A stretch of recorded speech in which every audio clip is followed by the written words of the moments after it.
ginagawa mo dito? Layas! Escapar! Escapar! Umutusan kita bilang sugo ng Diyos. Lumuhod ka, Rin. Lumit ka ba? Tama na! Partner!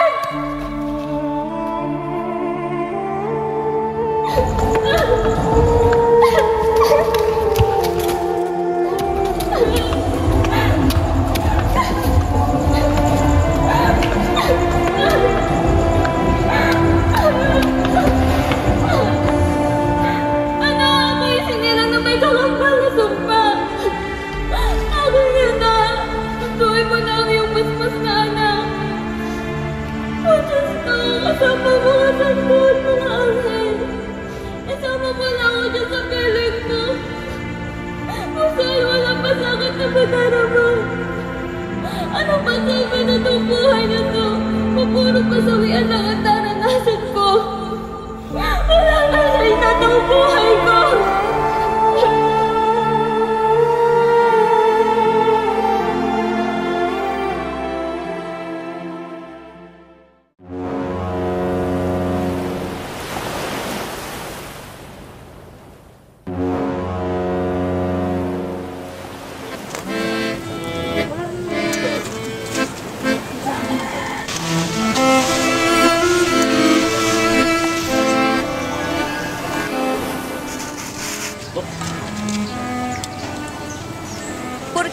Estúpido Yelmo ba ese lugar? Mababaw po sa baking yun, Gina. Por favor, dati prisa. Konting tulin ng makina. Bakit hindi buong tulin?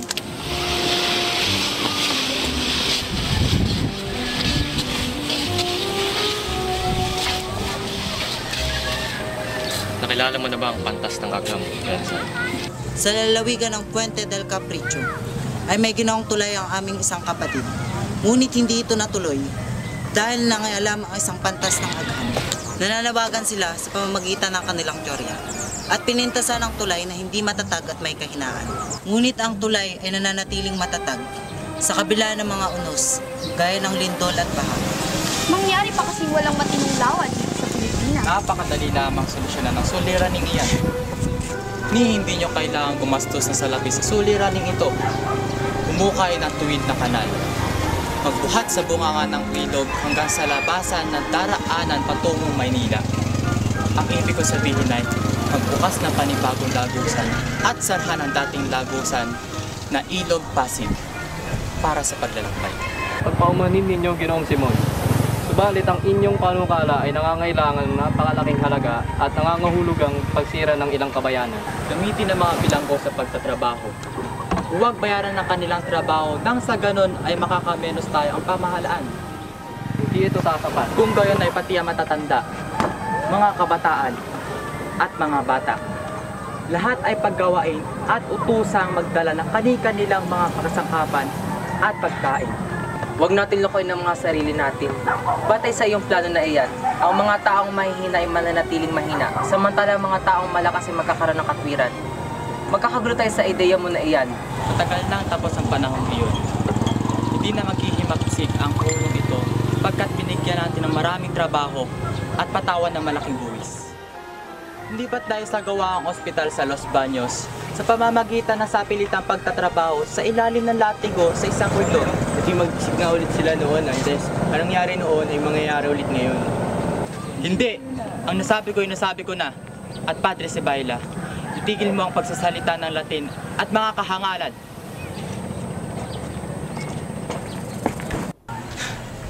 Isang mula tong Amerikano. Ang Amerikano ngayon ay nag-iisip ng walang pinakikitunguhan, lalo sa mga taong pulang balat. Kaya wala siyang karapatan na magsalita sa vapor, lalo na't patungo sa mga Indio. Bago magsimula ang Obras del Puerto, nakaisip ako ng paraan na kung papaano linisin ang lawa ng Laguna. Maaari ba naming malaman kung ano yun? Nakakita na ba kayo ng mga pato? Namaril na kami niyan sa lawa. Hindi patong bundok ang tinutukoy ko, kundi yung patong maamo, yung inaalagaan sa Petros. Anong awit mga kinakain nila? Mga susong maliit. Tama! Susong maliliit. Anong konekto nito sa proyekto? Kung mag-aalaga ng pato ang lahat ng bayan, ang mga tubig ay lalalim dahil sa paghuhuli ng suso. At ito ang mga kinakain nila. Pero Don Custodio, kung lahat ay mag-aalaga ng pato, ay dadami ang balot Ay, desagradable. Mabuti pang matabunan ng mga buhangin. Basilio, kamusta naman ang kalagayan ng iyong ama-amahan ni Kapitan Tiago? Ayaw niya magpagamot. Inutusan niya ako na pumunta sa San Diego. Ngunit sa palagay ko, ako inutusan niya upang siya'y malaya makainit ng opyo. Ang salot ng opyo. Kamusta naman ang akademya ng wikang Kastila? Sa aking palagay, mahirap maisakapira. Ngunit iniintindi na lamang namin ang permission ng kapitán. Kaninong bahay ang gagamitin ninyo? Sa mayamang si Macario, ihahandog niya kasi sa kanyang mga bahay. Hindi masama na yan nais niyong mangyari. Anong sabi ng iyong tiyo kay Pauli? Sinanmanan ako sa pagbili ng mga pangasawa. Ako, wala naman silang magpipinta sa ito. Maganda, mayaman, bagamat isang magulang. Siyang tunay, walang kapintasan liban lamang sa isang bago. Alam mo, hinihiling sa akin ni Doña Victorina na hanapin si Tito Busyo. Ang problema ay sa amin pa mismo nagtatago ang kanyang asawa.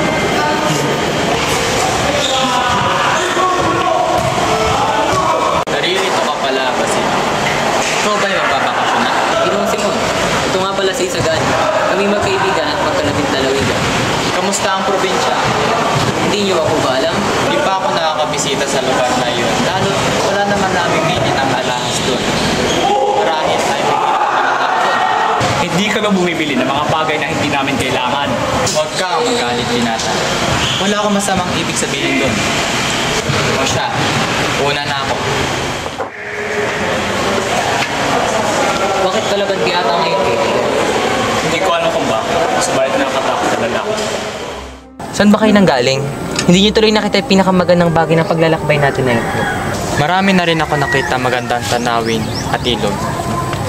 Subalit ang higit na mas kawili-wili ay ang pag-alala sa mga alamat. Kung alamat lang naman ang pag-uusapan, marami niyan dito sa Ilog Pasig. Ang alamat ng malapad na bato. Ni Doña Jeronima at ni San Nicolas noong bago dumating ang mga Kastila.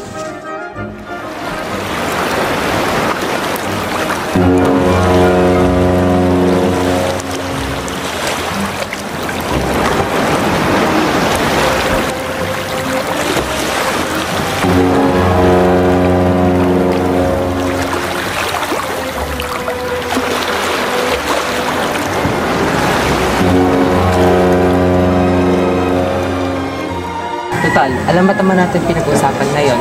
At nakapasok naman na tayo sa loob ng lawa. Marahil na maraming alam ang ating kapitan. Oo nga pala, Kapitan Basilio. Alam mo ba kung saan ang dakong lawa dito pinatay ang isang Ibarra? Ibarra. Siya nga, saan nga ba dito, Kapitan Basilio? May niiwan kayong bakas dito sa tubig? Tumingin ako roon, ayon sa kwento.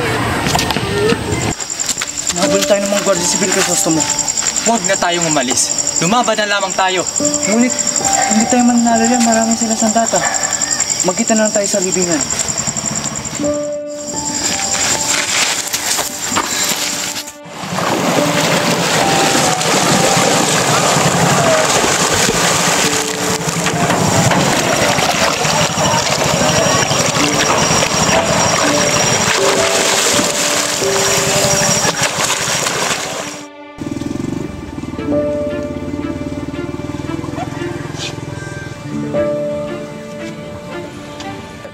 Anong nangyari sa'yo, Ginoong Simon? Ayos lamang po ba kayo?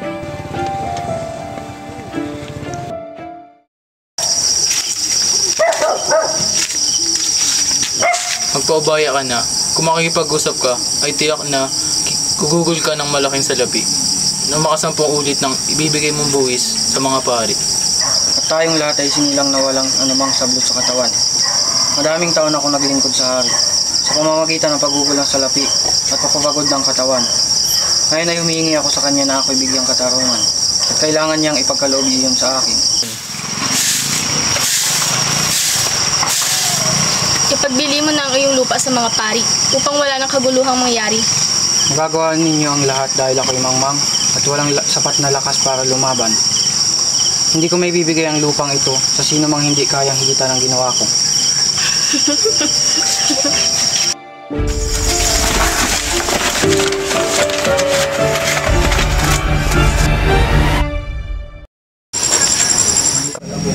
Ako'y nakapagdesisyon na. At ako'y aalis upang manigbihan kay Hermana Pencham para kay ama. Kung aalis ka, ay tutungo ako sa gubat at hindi na kailanman babalik. Huwag mong gawin niyan. Kailangan makabalik ng ama upang matubos ako sa pagkaalila.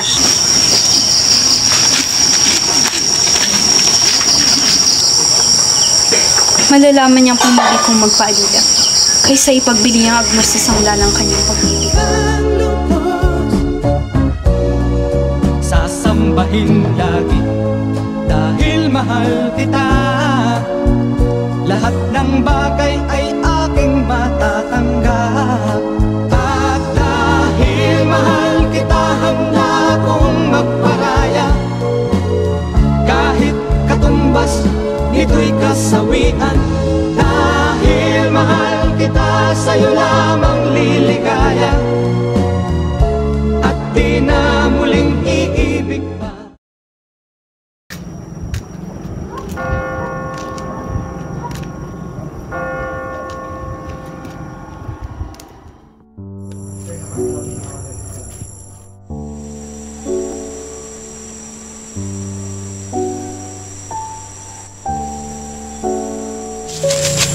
Nay! Nay! Sino ka? Ako po ito, si Basilio. Hindi mo ba ako nakikilala? Basilio? Anak? Nay! Nay! Makinig ka mabuti sa akin. Ilang oras na lamang siguro ay mamamatay na ako. Sunugin mo ang mga bangkay na yun. Mamamatay ako nang hindi man lang nakikita ang bukang liwayway sa mahal kong bayan. Kayong mga nakasaksi nito, batiin niyo siya at huwag kami sana kalimutan na mga namatay sa pagtatanggol sa inang bayan.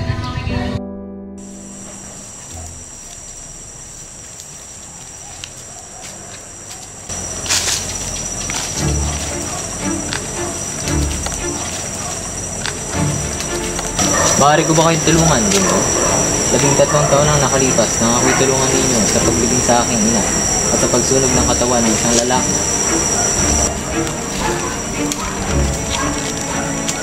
At sa palagay mo ba'y sino ako? Isang taong dakila, isang taong inakala ng lahat ay patay na, at ang naging kabiguan ay labis ko rin ipinagdaramdam. Alam mo ang aking diin. Tama. Ako ang taong akala nila ay patay na at maghihimagsik. Po, Juan, Crisostomo, para. Ako ay naririto upang magbigay dakila sa taong nagbuwis po alang-alang sa akin at upang wakasan ang pang-aapi. At kung nagbalik ako ay para pagpatuloy ang kanyang nasimulan. Ngunit kayo mga kabataan ngayon, walang ginawa kundi ang purihin ang mga Kastila. Hinahangad ninyo magkaroon ng Akademya ng Wikang Kastila.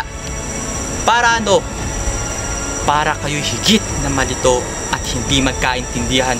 Hindi lamang para mapalapit tayo sa pamahalaan, kundi hinahangad namin magkaisa ang bawat pulo. Isang malaking kamalian. Ay dali niyong malindang na matatamis na pangako na hindi niyo man lang nalalaman ang magiging bunga. Kailangang matuwid ang hangaring magkakastila ng mga kabataan. Ang paghahangad ng pantay na karapatang maiuwi lamang sa hamak na kang panggagaya at kawalan ng pag-asa. Alalahanin mong walang kahulugan ang buhay ng walang katumbas ng dakilang adhikario. Ginoo, hindi siya pinagwawalang bahala ko ang iyong sinabi. Ngunit, pinili ko ang karunungan kaysa sa paglilingkod sa bayan. Hindi talino ang kabuluhan ng lahat. Walang katapusan ang karunungan.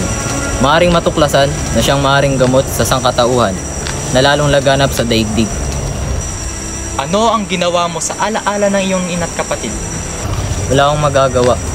Wala akong salapi. Wala akong pangalan. Mangyayari na lamang sa akin ang nangyari sa kanila. Halimbawang tulungan kita. Para saan? May mangyayari pa ba kung sakaling makapaghiganti ako? Hindi ba't wala? Mabubuhay pa ba miski hibla ng buhok ng ina't kapatid ko? Hindi ba't hindi? Nasa iyo sa akin. Ngunit kung magbago man ang impasya, ay buong puso na talaga.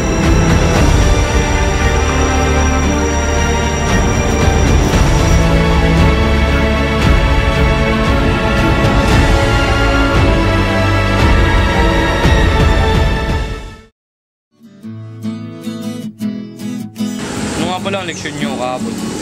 Walang pasok kahapon. Galing kung ganun. Sinong makalawa? Huwebes yun. Dress na opisyal ng paaralan ng Linggo at Huwebes. Ayaw nga pala. Nalimutan ko. Anong nangyari nung Miyerkules? Umulan. Noong Martes? Karawan ng isang guro. Kaya dumating kami kasama ang mga orkesta at mga pulong ng bulaklak. Nahanap ba niya ako? Hindi ko alam, ngunit may mga listahan ng mga naroon. Ano bang nangyari nung Lunes? Unang araw ng klase. Kaya pinasa lamang lahat ng mga listahan at nagtakda ng leksyon. Hayaan mo na leksyon. Buti pa tayo mag-iwan ng banggit ng punta ng opisyal. Tayo maglakwat siya.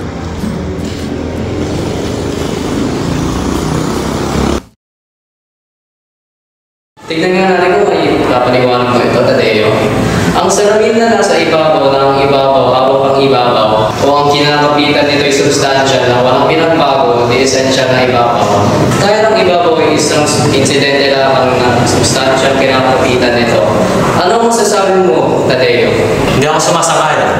Kung gano'n ay sinasabi mo kung anong bagay na nasa ilalim ng salamin ay nakaka-apekto sa ibabaw.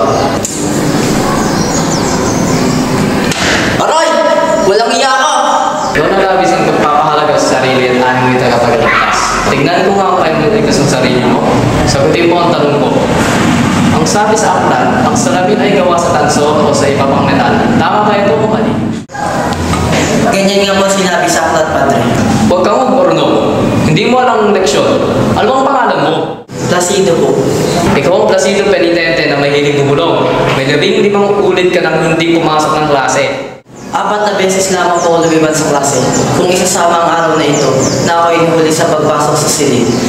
Bali 5 ulit lamang po. Minsan lamang ako magtawag ng pangalan sa talahan. Kaya sino mong matiyempuan kung wala ay minamarkahan ko ng pagliwan ng 5 ulit. 3 beses pa lamang kitang nahuli kahit 15 lamang kaya't magpasalamat ka. Sige nga, bilangin mo nga kung marunong ka magbilang. Kung 5 beses ninyo lang ako nahuli. Bali 25 po, Padre. Ngayon may isa ka pang marka sapagkat hindi mo alam ang leksyon. Lalagay ninyo man ako ng marka ngayon, ay dapat lamang ninyong bawasan niyon. Aking naging pagliban sa klase. Sapagkat na may wala naman akong talaan ngayong araw na ito, ay imposibleng makapag-ulat ng isang tao dito sa klase. Filosopo, di mo ba naiintindihan ng isang mag-aaral ay maaaring wala sa klase at hindi rin niya alam ang leksyon? Tama na, Padre. Maaari ninyo akong markahan ng anumang ibig ninyong marka. Ngunit wala kayong karapatan na alipustahin ako. Iyon na ang klase. Ito ay sapagkat wala na akong balak na mag-aral pa.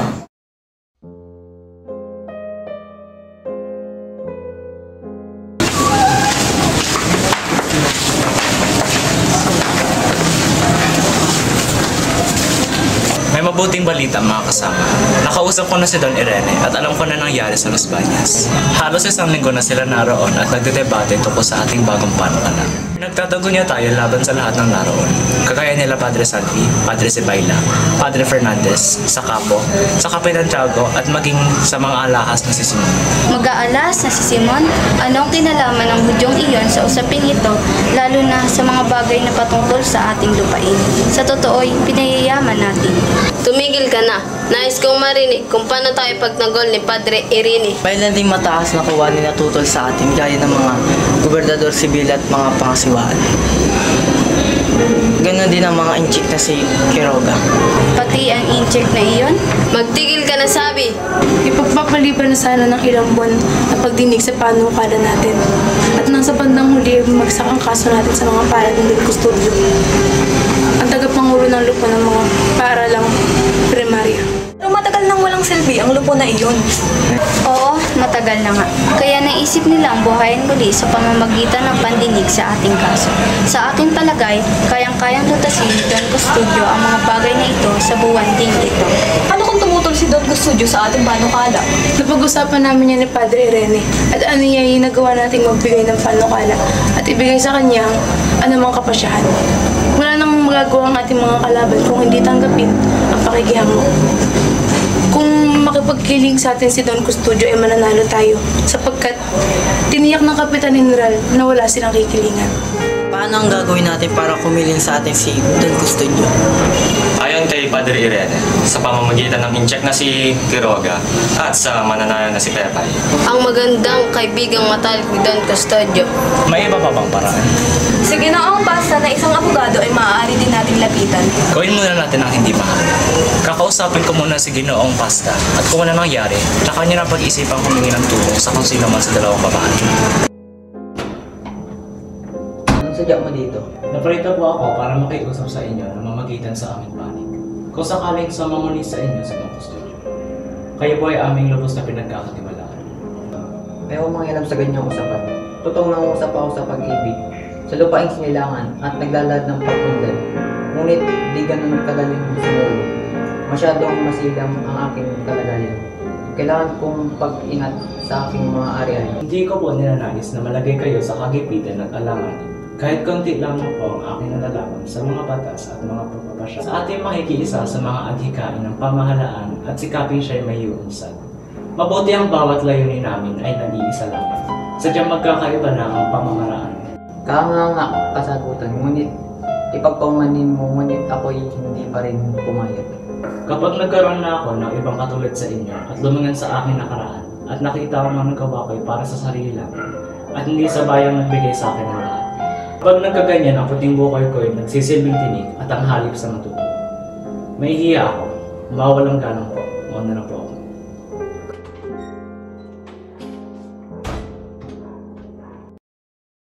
Oh, ba't ka nandito? Hindi ba't may klase ka pa?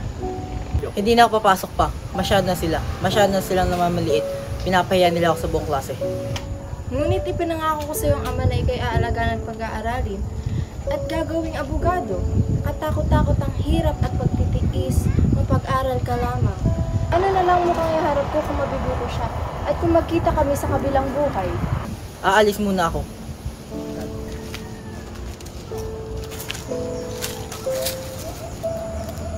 Nanaisin ko pang tumalon sa tulay kaysa bumalik pa sa palantasan. Ibig ko sabihin, gusto ko mabuhay ng malaya.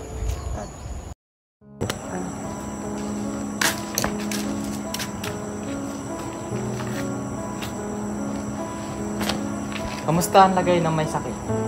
Halos hindi na tumitibok ang pulso. Walang ganang kumain. Kung sa madaling araw ay pinagpapawisan ng malamig. Talamak na ang lason sa buong katawan. Maaring bukas makalawa, mamatay na siya, na parang tinamaan ng lintik. Isang munting dahilan, sulak ng kalooban o pagkainis ay maaari niyang ikamatay. Gaya ng Pilipinas. Along nagpapahina sa kanya ay ang panaginip at ang pagkatakot.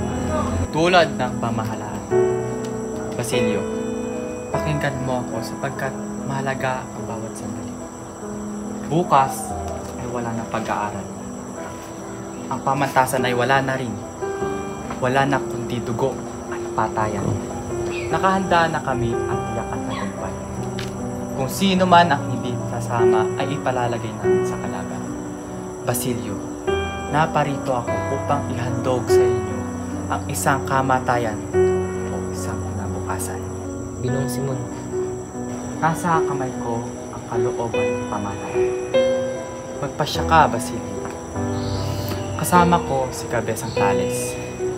Pinamunuan ko ang himagsikang ito sapagkat ibig kong iguho ang pintuan sa Clara. At ikaw ang mamumuno rito upang kunin sa kumbento si Maria Clara. Maria Clara? Oo, si Maria Clara. Nais kong iligtas siya. Nabuhay ako upang iligtas siya at tanging himagsikan lamang ang makapagbubukas ng pintuan ng kumbento. Ngunit, uli na kayo. At bakit? Sapagkat patay na si Maria Clara. Kasinungalingan! Totoo ang sinasabi ko, Ginoong Simon. Hindi totoo yan. Buhay pa si Maria Clara. Kailangan mabuhay si Maria Clara. Nagduduwag ka lang kaya mo sinasabi yan. Hindi siya patay at ngayong gabi ililigtas ko siya. O bukas ay mamamatay ka. Mamatay?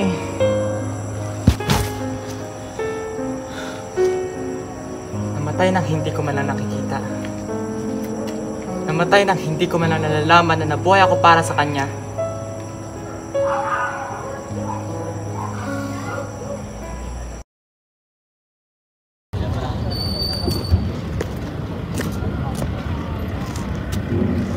Mabuti naman at nagpakita ka pa sa akin. Kagabi lang ay parang hindi mo ako kilala at nakatitig ka sa ibang babae. Hindi ko alam ang sinasabi mo. Ang nagay ako pa ang mali. Paulita, alam mo naman na ang mga mata ko nakalaan na sa'yo. Huwag mo akong kausapin.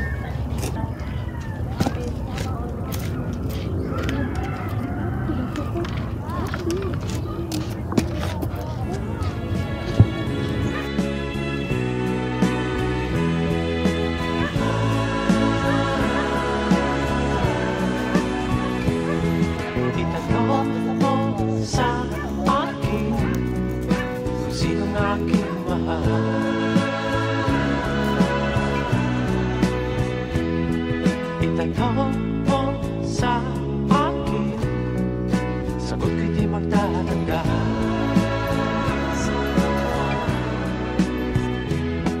Ikaw lang ang aking mahal, at pag-ibig mo'y aking kailangan. Pag-ibig na walang hangganan,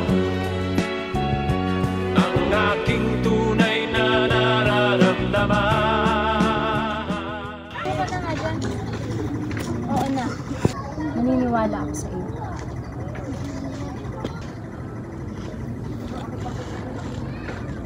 Mahal kita, Paulita.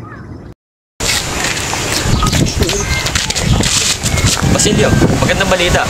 Ipapadala daw tayo sa kulungan. Kaya isa pa bang function nito para sa atin. Bakit parang ang saya mo pa? Siyempre, wala tayong pasok kaya masaya ako. Sige, muna na ako.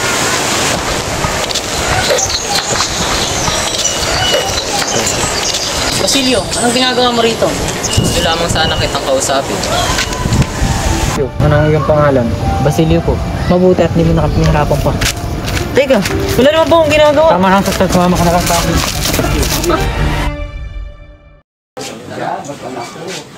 Ano ko? Kaawa-awang Basilio. Wala akong magagawa sa kiniyat na niya ngayon. Isama na lang mamatay pala si Kapitan Tiago.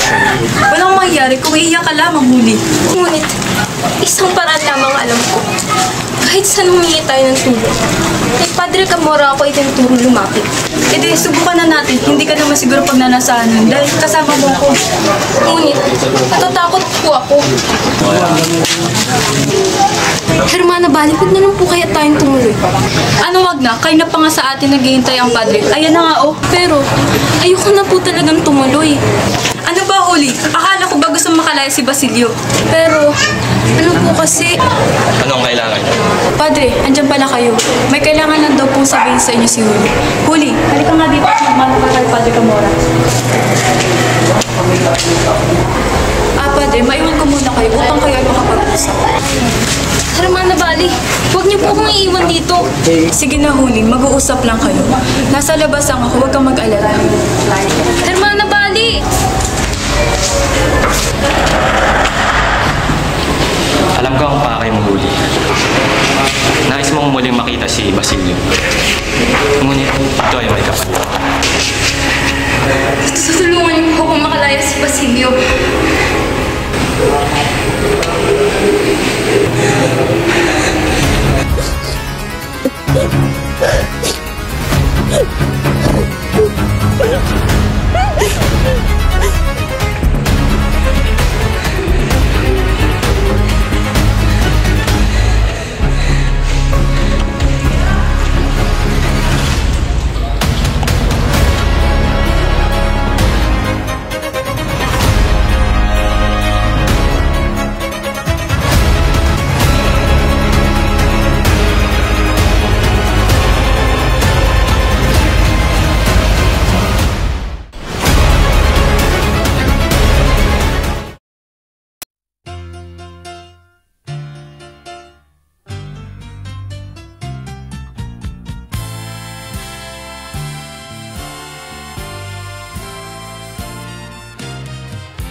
Maaari mo lang halikan ang iyong minamahal.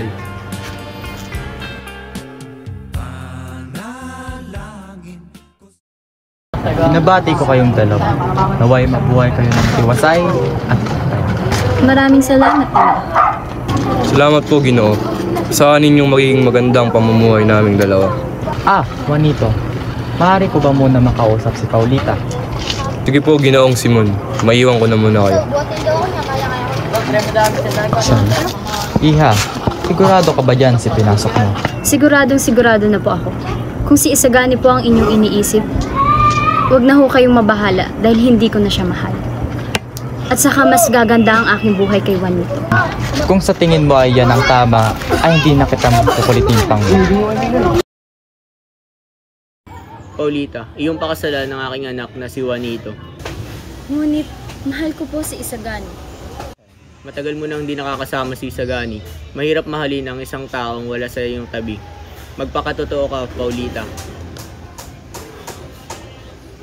Sige ho, Don Tometero. Akin itong pag-iisipan.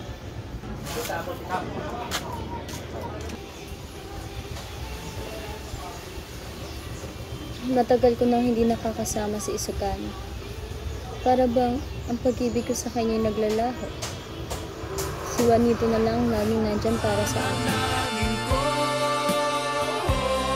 At hindi papayag ang pusong ito. Mawala ka sa aking piling. Mahal ko iyong dinggin. Wala nang iba pang mas mahalaga. Buo na ho ang aking desisyon. Papakasalan ko na ho si Juan.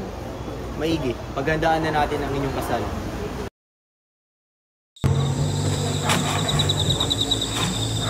Ginong Simon! Ginong Simon! Basilio, ano sadya mo? Mapo ka muna. Magpapasalamat lamang sana ako dahil kinausap niyo sa General na ako ipalayaan. Walang anuman. Yun lang ba ang pinunta mo dito? Gusto sanang sabihin sa inyo na pumapayag na ako sa kagustuhan niyo. Naging masama ang kapatid at anak. Nakalimutan kong pinahirapan nila ang aking ina at pinatay nila ang aking kapatid. Wala na akong nararamdaman kundi galit at paghihiganti. Pinarurusahan na ako ngayon ng Diyos. Pero, sasama na ako sa inyo.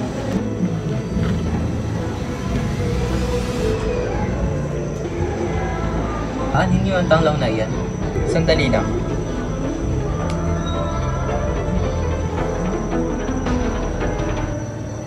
Sandali. Dinamita yan, di ba? Ngunit hindi ito basta dinamita lang. Ito ay mga damdaming tiniis. Mga kasawi ang naimbak. Mga pang-aabi. Ngayong gabi ay mapaparusahan na ang mga makasalanang matagal nang tatago sa kapwa.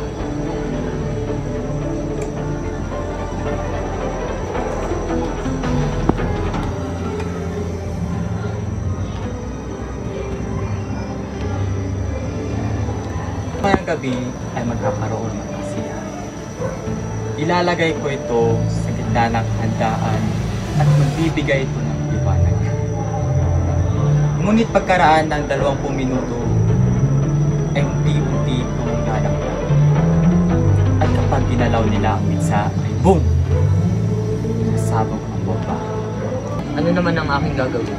Natnay kasi sasabog ang tanglaw. Gusto kong ikaw ang mamumuno sa mga artillero.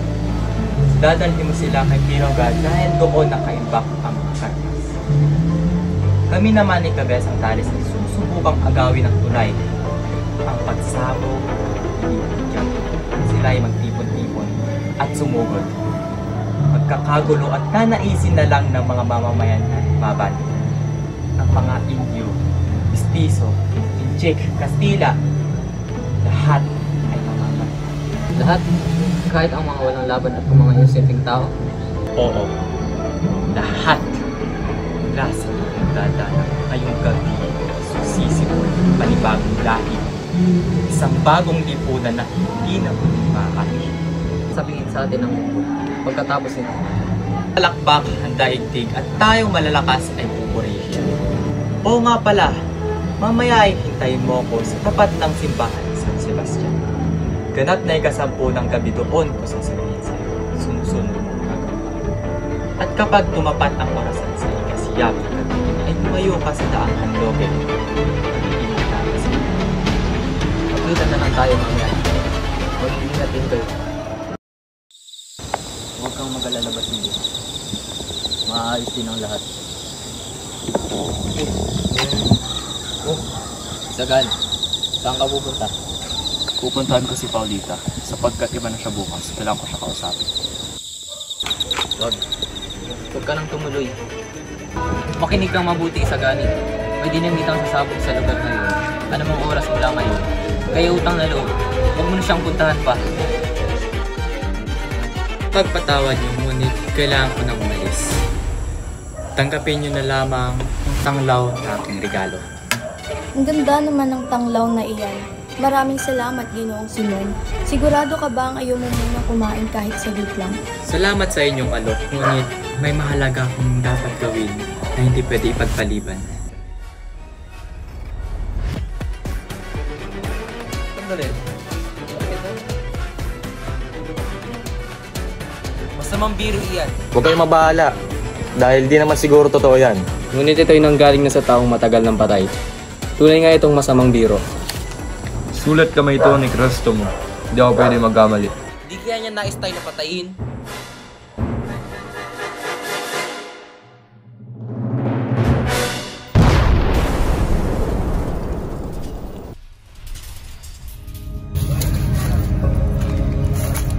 Tagumpay ka, Simon. Dapat pagsayahan dahil nagtagumpay ka.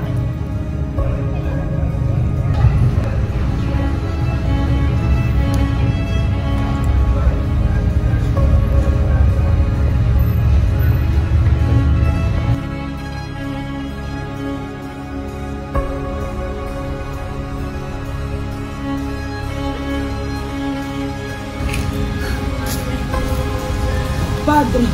Senyor Simon? Senyor Simon?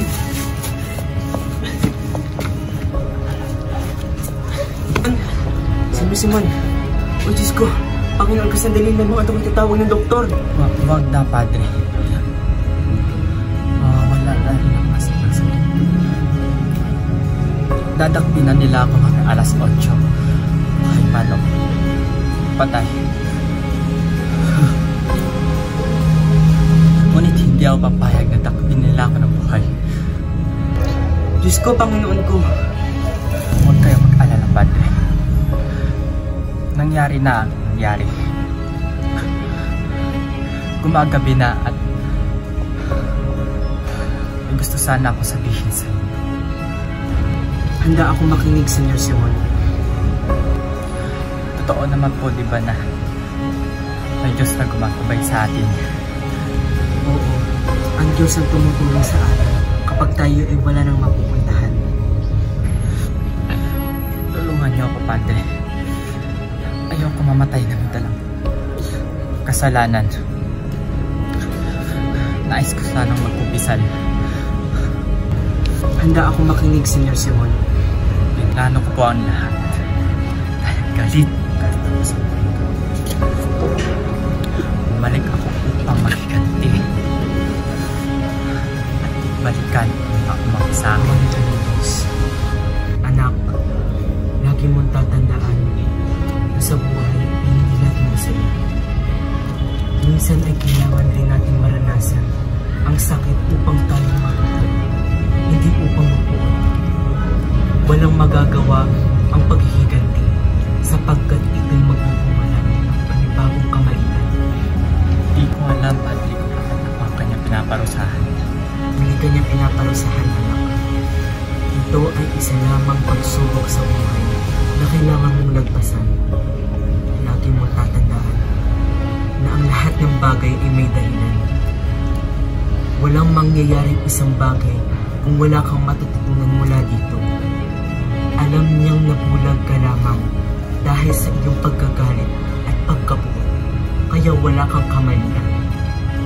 Ginugusto niya rin na hindi matuloy ang iyong plan dahil alam niyang ito'y pagkakamali.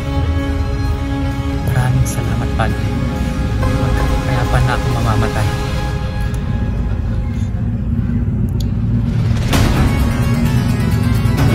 Senyor! Senyor!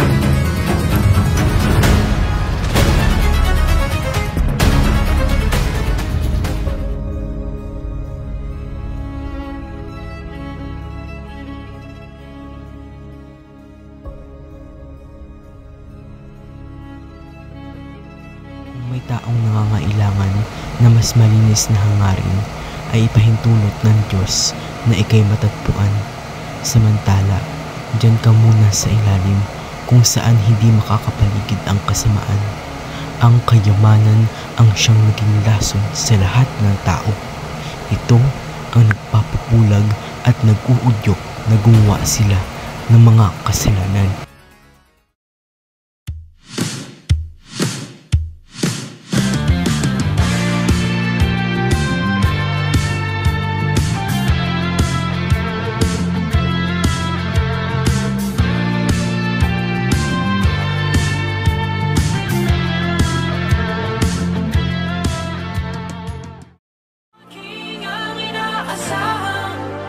Hindi mawawala ang kamalan sa iyong kaluluwa.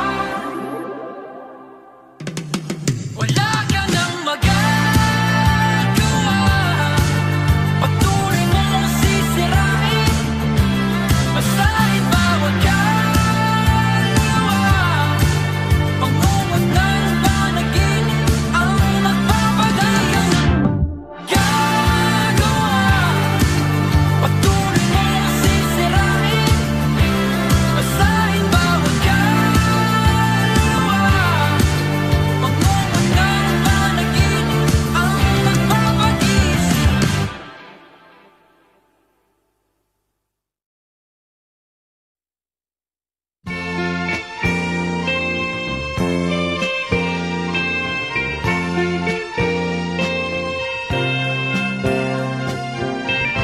Tayo ay matanda na, sana'y di tayo magbago. Crisostomo! Aba, hindi mo ko binibigyan pansin? Ito ang pangarap ko. Ah, ganon. Hindi mo talaga ako kakausapin? Sige, lilisanin ko na lang ang lugar na ito. Totoo ba talaga ito? Hindi lamang ito isang panaginip, Ibarra. Ito na ang katotohanan. Magkasama na tayo muli at hindi na maghihiwalay. Bakit? Anong? Bakit? Bakit? Bakit kinayaan mong kainin ng galit ang iyong buong pagkatao? Bulag ako, mahal. Nais kong ipadama sa lipunan ang sakit ng tinutusan. Akala ko'y magiging masaya ako sa oras na nagawa ko. Hindi pala. Lalo lang akong nilugmok ng paghiganti. Patawarin mo. Hindi ko alam ang aking iniisip noong mga panahong iyon. Pasensya. Hindi ko sinasabi na humingi ka ng tao. Subalit, hindi naman ako galit sa'yo. Nais ko lamang na malaman kung bakit ka nagpadala sa galit na nararamdaman. Pasensya na kung pinaalala ko pa sa'yo ang iyong karanasan. Ngayon magkasama na tayo ay gagawa pa tayo ng mga panibagong alaala. Mahal na mahal kita, Crisostomo Ibarra. Papaalala ko sa'yo. Sandali.